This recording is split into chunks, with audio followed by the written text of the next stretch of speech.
Pour ce qui est du désordre avec nos enfants, notamment dans leurs affaires à eux, dans leurs jouets, dans leur matériel d'activité, on a 2 astuces qu'on a mis en place à la maison.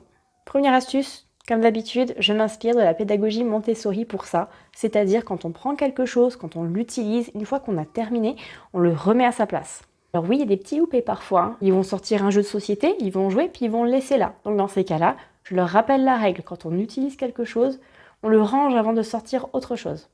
Alors notre deuxième astuce, tous les soirs, avant d'aller se coucher, c'est qu'on va faire un tour dans la salle de jeu et on range, tous ensemble, tout le monde s'y met. La salle de jeu, elle est toujours rangée, les jouets sont toujours rangés, et le lendemain, quand on recommence une nouvelle journée, eh bien la salle est rangée et on peut recommencer à jouer, on peut s'inventer des univers. Je rajoute un petit point à ça. Parfois, mes enfants font des constructions. Ils n'ont pas envie de les détruire parce qu'ils ont passé du temps à la faire et qu'ils veulent continuer de jouer avec le lendemain. Ça, c'est OK. Et c'est d'ailleurs une des premières questions que je leur pose. Est-ce qu'il y a quelque chose ici que vous ne voulez pas qu'on touche, que vous voulez garder comme ça?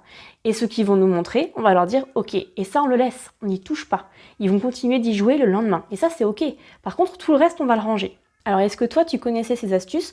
Peut-être que tu en as d'autres d'ailleurs. N'hésite pas à les partager en commentaire, ça m'intéresse énormément.